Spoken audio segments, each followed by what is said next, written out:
Bonjour à tous, Ludovic Leclerc, votre analyste pour Budget Investor. Voici la mise à jour en vidéo de mon avis concernant l'euro-dollar. Eh bien, l'euro-dollar, cette semaine, a encore fait une belle semaine haussière. Il nous a atteint l'objectif fixé des 1,3542 déjà mercredi, a même poursuivi jeudi, vendredi pour dépasser le support mensuel qui était ici fixé, attendez, laissez-moi regarder, à 1,3615. Donc, on a clôturé la semaine au-dessus du support mensuel. C'est donc une bonne perspective pour la suite.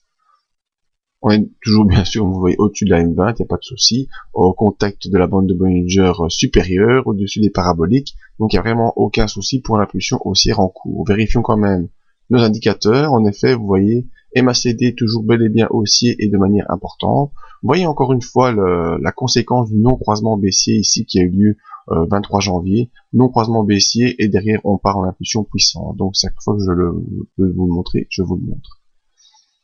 Le stochastique, lui, reste toujours dans sa zone de surachat entre 100 et 80, ce qui nous montre qu'on est dans des forces d'impulsion assez puissantes.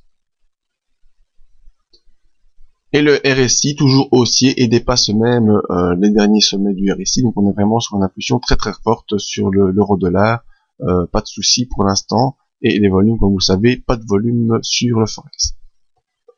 Alors, en objectif pour la semaine prochaine et le futur assez proche, je vous fixerai ici maintenant la zone des 1,3892. On est dans une fourchette de Andrews haussière. Et quand j'utilise la technique des MPL, donc multi-pivot line, vous pouvez regarder ça sur Google ou sur ce que vous voulez, multi-pivot line, donc j'ai un report du canal ici qui a été franchi, un report parallèle et équidistant. Et je peux, par une fourchette de Andrews, essayer de donner un timing. Vous voyez que c'est une fourchette de Andrews très serrée, parce que l'impulsion ici a été très très forte, et on a un objectif ici qui est non seulement borné à 1,3892, mais également dans le temps, aux alentours du 6-7 février. Vous voyez, c'est un timing assez court. Alors maintenant, il n'est pas dit qu'on va pouvoir rejoindre cela de manière fulgurante et rapide, parce que ça veut dire qu'il faudrait que l'euro-dollar monte très très fort toute la semaine prochaine. Le scénario que j'envisagerais serait plutôt un retour.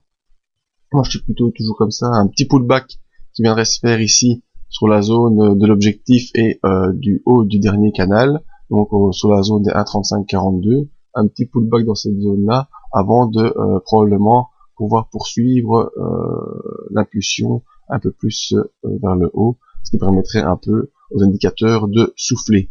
Donc voilà, selon moi, petite consolidation début de semaine prochaine probable, avec ensuite, après le pullback sur la zone des 1,3542, une poursuite du scénario haussier.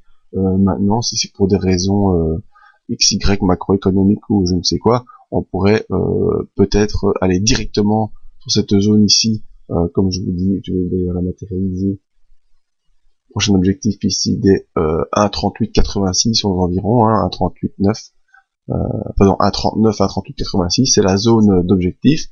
Je suis pas pour le scénario fulgurant, plutôt pour une consolidation avant une poursuite, mais nous verrons cela courant de la semaine prochaine dans les briefings que vous retrouvez tous les matins sur le site. Donc objectif aussi toujours pour la semaine prochaine, je reste confiant sur l'euro-dollar. Pour la suite de cette analyse, vous pouvez nous rejoindre sur le site tous les matins par le briefing, venir voir nos autres offres de services, petite adresse mail pour me joindre, et la page Facebook pour les mises à jour. Merci et à la semaine prochaine.